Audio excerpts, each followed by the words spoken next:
Okay, so we have just hit the hour. Thank you, everyone who has jumped in. As noted, I think we're going to take a couple more minutes just in case there's anybody else filing in here, and then we'll go ahead and get started. So just kind of hang tight for a minute. We'll get rolling.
All right, so it's a couple minutes past the hour. I think we can probably go ahead and get rolling here, or maybe take up another minute just in case.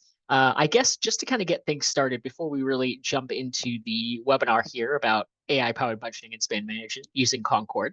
I have a question just to kind of hear people's thoughts. It's obviously Halloween today. I don't know if too many people are celebrating these days as adults, but I thought I'd ask the question of what everybody's favorite Halloween costume was. Could be something you dressed up as when you were younger, could be something you're dressing up as this year. But I just thought it'd be a good thing to ask. I think it'd be probably some interesting answers. So if you don't mind just kind of throwing something in the chat, let us hear what your favorite costume was of all of the Halloweens that you've celebrated over the course of your time. And give me a second here to think of mine. I think I had a few when I was a kid that I could probably come up with, but I'll go ahead and take a second to see what comes to mind for me at least. A bag of Jelly Bellies. That's a really good one, actually. What, were you literally just like a big bag full of balloons, or was it like like Jelly Belly trademarked costume? I'm really curious. That raises a lot of questions for me, but I like it.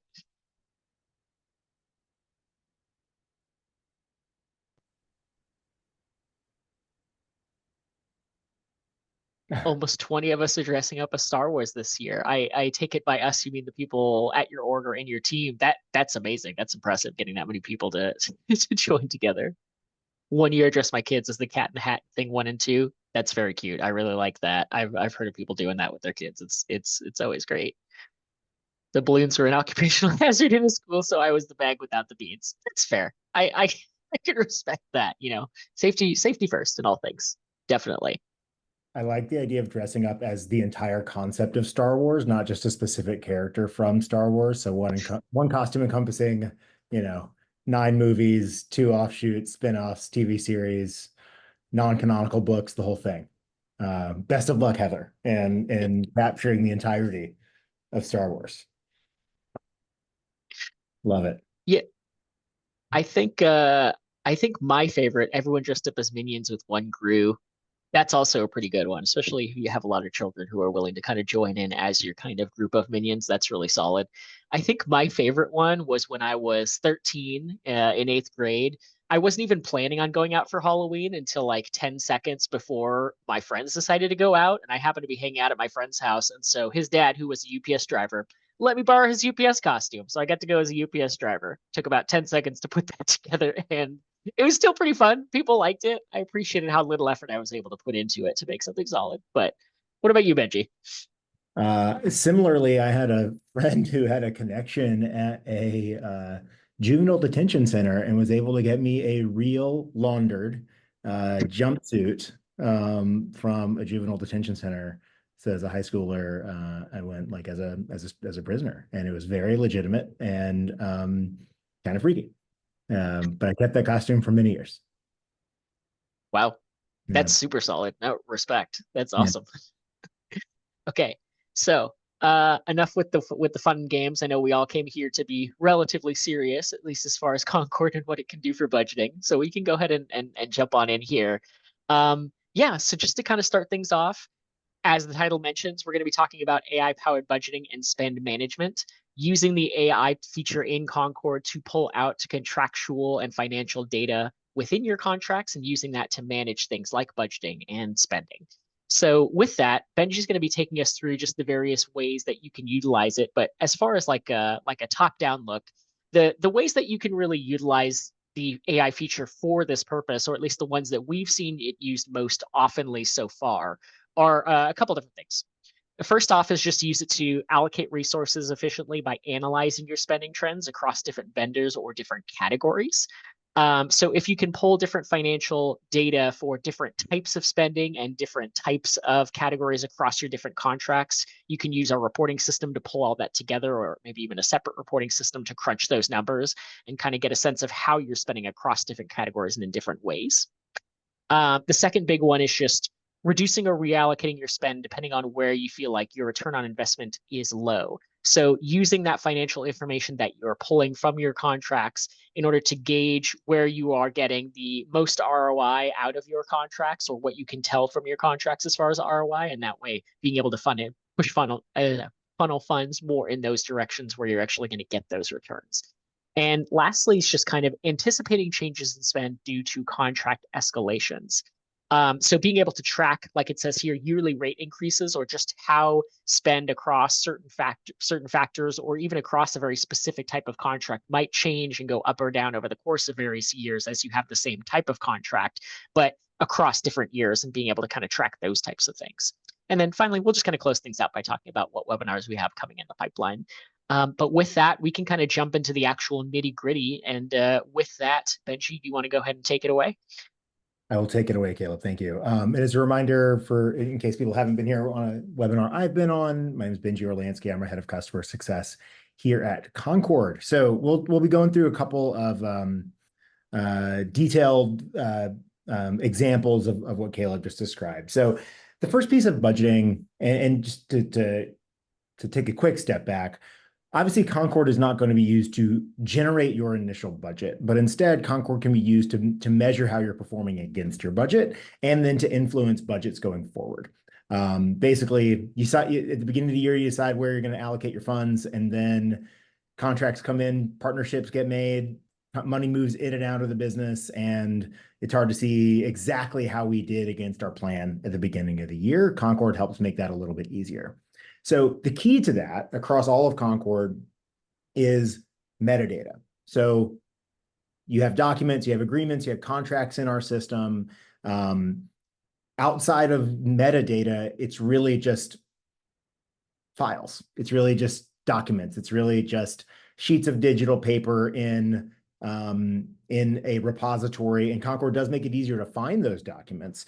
But using metadata helps you actually leverage the information that's within those documents to make decisions quickly and easily without having to parse through each individual contract and read through those documents later, as long as you've set them up properly at the beginning. So what do I mean by metadata? I know a lot of people on this call have been to several of our sessions and are kind of used to this, but even very simple things like start date, renewal date, total contract amount, specific contract terms or clauses. Using our new custom properties feature, you can do things like vendor type, contract category. We're seeing texts. The any other bit of information that would be specific to the contract that you would want to report on later, you can tag to that contract within Concord. And of course, as I'm sure a lot of you have seen already, our AI extraction tool now makes it a lot easier to automatically grab those details out of your contract and store them easily within Concord. So even within Concord, outside of a reporting function, if you've got that metadata set up properly, you can filter your view by spend categories across multiple vendors. So let's say you wanted to see, show me all my contracts with Home Depot. Show me all of my contracts with a chair rental company, or show me all of my contracts that are a part of events that I've tagged with as an events contract. You can filter those and see all of your contracts in one spot and all the relevant metadata. Again, that's not going to roll up and give you a finite number of how much you're spending, but it can at least help you filter and focus what you're looking for. That'll, of course, with that metadata, help you track spending, trends across vendor categories, spend dates, so you'll know exactly when those costs are going to hit your budget, both from the initial cost standpoint and from a renewal standpoint. And you can track expenses by internal spender. If it turns out that we evaluate, oh, we're going over budget in these various categories, who exactly is signing off on these contracts? Who is negotiating these contracts? And then maybe do a little bit of internal management to right size spend against that budget. So I actually, Caleb, I'm gonna take the screen here myself real quick to show a quick example of what that might look like. So I'm gonna share my screen. Oh, if you just stop sharing, there we go. All right, here we go. Cool. All right. So some of you who were here last week may have seen this example or this data, but we're going to leverage it in a slightly different way. So full disclosure, this is a sheet of random contract metadata that I just created through ChatGPT by feeding it a simple prompt. But this is the kind of data that you can be putting into Concord and then exporting as part of a report. You see, we've got our contract ID. We see who signed the document. We see our vendor type. These are all vendor contracts that we're looking at as an example. The vendor name, how much we're spending, when the contract starts, and then when the contract renews. So with this information in a single sheet, we can answer basically all those questions that I was outlining earlier.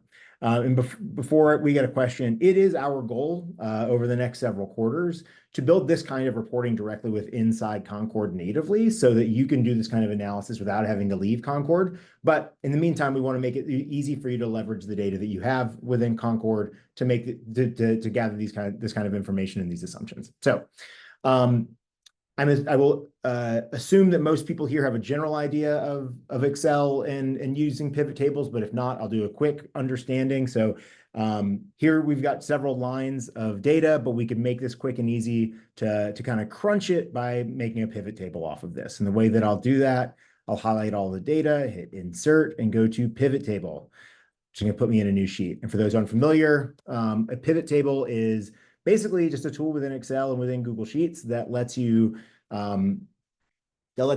consolidate bits of data across a spreadsheet to do some very quick roll-up calculations. So examples of that. One of the questions that we just asked earlier was how much am I spending across various categories? So for that, I'll go over to vendor type as my row. So now I see I've got food, office supplies, and then swag and merchandising. And then those are going to be my rows. And then for contract spend, all I need to do is drop that into my values. And now I see, here's how much I'm spending across food, office supplies, and swag and merchandise. I assume most people, if you've got a marketing budget, if you've got a general a cost budget within your organization, you probably have these exact same line items in your budget to see how much we're expected to spend over a given period. Let's call it quarter, half year, year. So maybe we had budgeted $100,000 in food, but we're already in October and we've spent nearly $80,000 and we have the holidays coming up. So we may anticipate that we actually probably are going to come in over budget on our food. Similar thing with office supplies. We hired a bunch of new people, had to get a bunch of laptops and monitors, and Dave wanted a standing desk. So we had to get a lot more office supplies than anticipated. This coming in over budget. Swag and merchandise, again, with all those new hires, we had to get a cool thermos for everybody. So we're coming in over there. So this just gives us a quick roll-up number in how much we're spending across categories. You can take that further by looking at the when that spend is going to hit us. So for that, we could either look at contract start date, which is going to tell us when it was spent, or we can look at contract renewal date, which is going to tell us when this is going to hit us again.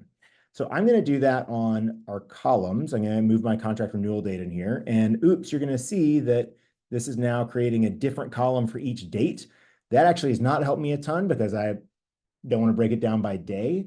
So I can come in here, create a pivot table group, and say, I want to look at the year and month. So I want to see when these are going to hit me per month. Now I see that we actually have $21,700 is going to hit us in November.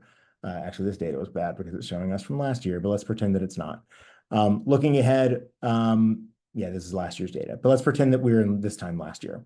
So we see that looking ahead, we've got this much is hitting us in November. This much is going to hit us in February. We can break this down further by instead looking at quarter. We can do it by, sorry, looking at by month. We can do it by quarter instead. And now this will break it down even further. So that was our total year spend. And it turns out if we look at it, most of our spend on food does come in Q4. Makes sense because that's when the holidays come along. So this again helps us not only budget for the full year, but then plan ahead as to when these costs are going to hit us. One more way to look at this, again, to answer one of those questions we asked earlier is, who is signing off on these expenses?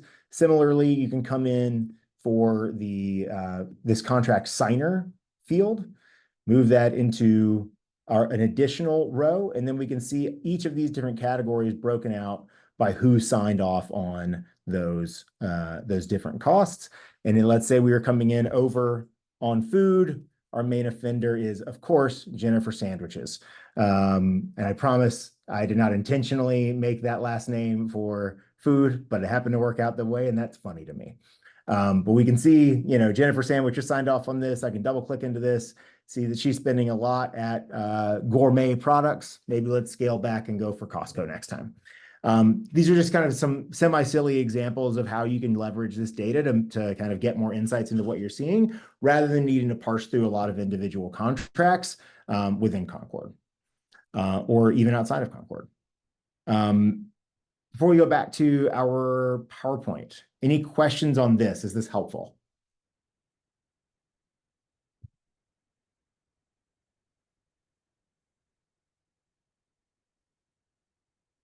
Okay.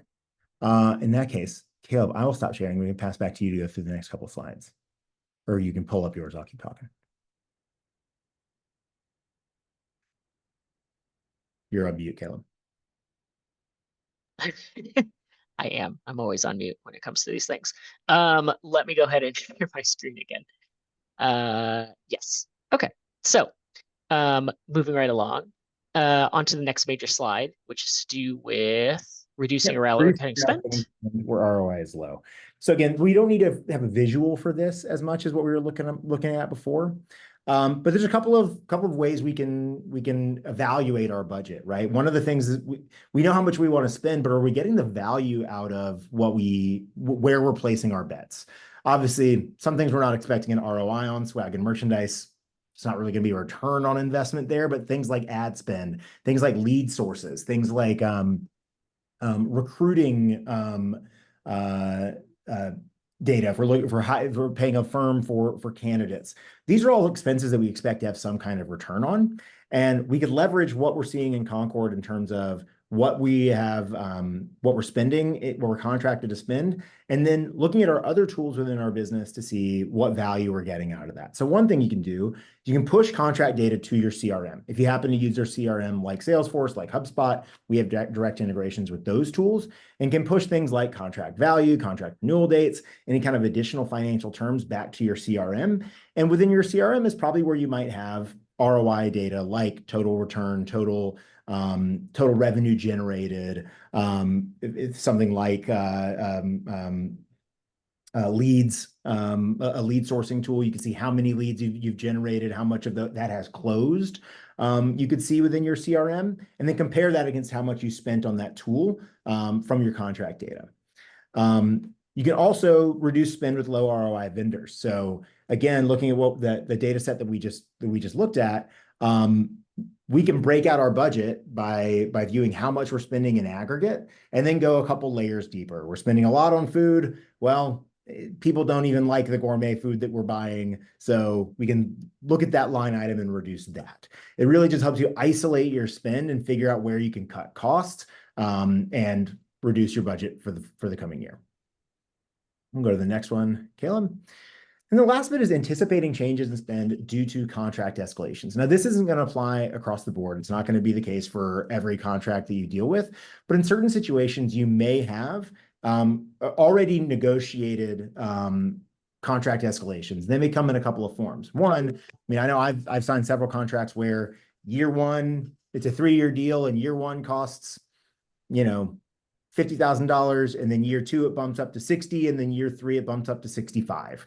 Well, if I don't have those year two and year three costs tracked somewhere, then in my system I might just show that we're paying $50,000 for that year over year, and then we auto renew, and it turns out we are on the hook for 10, 20, 15, 30K more if we're not tracking that properly. So having metadata on your contract within Concord to say annual increase of year two, percent increase year over year. Those are all calculations and fields that you can put onto your documents within Concord that may not push to your CRM to like run that calculation, but at the very least, we can alert you and give you the data to tell you there will be a price increase on this contract for you to evaluate while you're coming up for renewal on that deal and to help you plan for your budget for the coming year. The other way that contract terms may increase is there may be a conditional increase on your contract. So, for example, this contract costs us $20,000 while we're in the implementation phase. But once we hit certain implementation criteria, it then expands to the next phase of the contract. And that implementation criteria may be defined specifically within that contract. So while you're evaluating your contract escalations, you could see, hey, our price went up from 25 to 40K, but because I'm pulling out that clause that explains what those criteria should be that leads to that price increase, let's go check to make sure that actually happened. Let's go make sure we actually met that adoption criteria, met that implementation criteria, met that expansion criteria, usage, whatever, that should have led to that price increase so that you can validate that and make sure that you're being billed correctly. And if you're approaching that adoption criteria, approaching that expansion criteria, you're ahead of that so you can see that expansion coming. You can see that contract escalation price increase coming. And the last piece of this is creating custom properties for planned commitment increases. This is kind of on the other side. Let's say that you are the vendor in this situation where you are a landscaping company and you have a contract committing you to, in the first year, you're going to trim bushes every quarter. And then in year two, you're going to trim bushes once a month. And then in year three, you're going to trim bushes every other week. I don't know why it would be constructed that way, but let's say it is. You can create custom properties to let you know this is the commitment that we've made. So that may not be more dollars coming in or more dollars coming out, but that is more of a responsibility that we owe as part of this agreement, or vice versa, more of a responsibility that your vendor owes you based on how the contract is set up. All of this can be done and set up as custom properties, as metadata on your contract to give you more visibility, more numbers in aggregate, and more specificity per contract so that you can see exactly what's coming around the corner. And that's all I have on this topic. I know that was kind of a lot and a lot of me talking at you about this. I am curious thoughts, if this is helpful, if this is relevant to some current challenges that anybody on this call is facing. Am I wrong? Like any comments, questions, or anything of the above?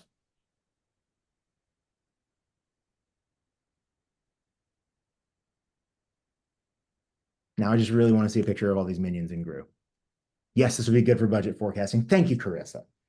Excellent. Cool. And Awesome.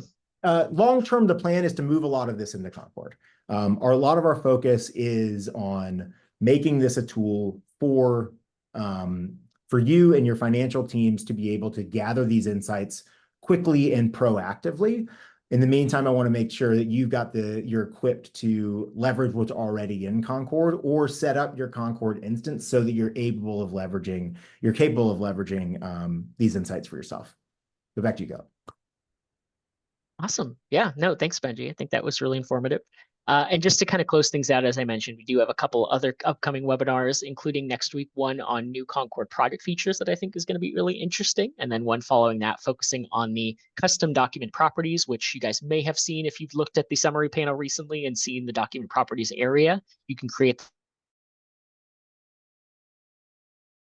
are. But my name is Caleb. I'm a customer success manager here at Oh, Concord, Caleb, I think standing you in for froze up. Blake, who is out on paternity leave. And if any of this is of interest to you guys, as far as especially using AI for this, and you don't happen to have AI on your particular plan, I definitely recommend reaching out to me or your dedicated customer success manager. We just recently released a feature for the AI that pulls total agreement value. And we are looking into eventually allowing people to customize the AI and to pull very custom specific pieces of information from their contracts, including things like financial data. So that sounds like it may be of interest to some of the people here if they may either if you have AI or not. So just I'd say let us know, reach out to your CSM, me if I happen to be the CSM of yours. And yeah, just look forward to chatting with you in the future. And but thanks for attending the webinar today. And I'm sure we'll see you all very soon. Happy Halloween, everybody. Happy Halloween, guys.